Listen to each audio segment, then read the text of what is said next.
હવે સમાચાર વિગતવાર। સુરતમાં ચોમાસામાં ઓવરટોપિંગના લીધે બંધ કરાયેલ વીયર કમ કોઝવે ખુલ્લો મુકાયો છે। આ વખતે સતત 142 દિવસ સુધી કોઝવે બંધ રહ્યો હતો। કોઝવે ખુલ્લો મુકાતા રાંદેર કતાર ગામના વાહન ચાલકોનો ફેરો ઘટશે।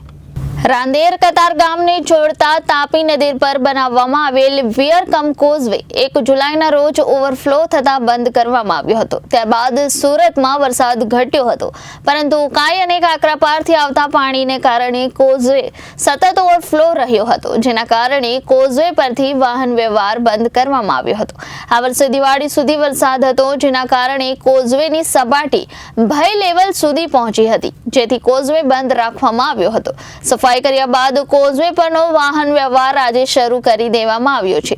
કોઝવે 142 દિવસ સુધી સતત બંધ રહેતા આ દિવસો દરમિયાન અડાજણ કતાર ગામ દરવાજાને જોડતા ચંદ્રશેખર આઝાદ બ્રિજ તથા ડબોલી જહાંગીરપુરાને જોડતા બ્રિજ પર ટ્રાફિકનું ભારણ વધુ રહ્યું હતું। આજે કોઝવે ખુલ્લો મુકાતા આ બંને બ્રિજ પરનું ભારણ ઘટશે અને વાહન ચાલકોને ઇંધણની બચત સાથે સમયની પણ બચત થશે।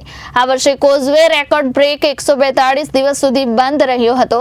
અગાઉ 2019માં કોઝવે સળંગ 119 અને 2022માં 223 દિવસ કોઝવે બંધ રહ્યો હતો। Reporter Arvind Rathod, Janadesh news, Surat.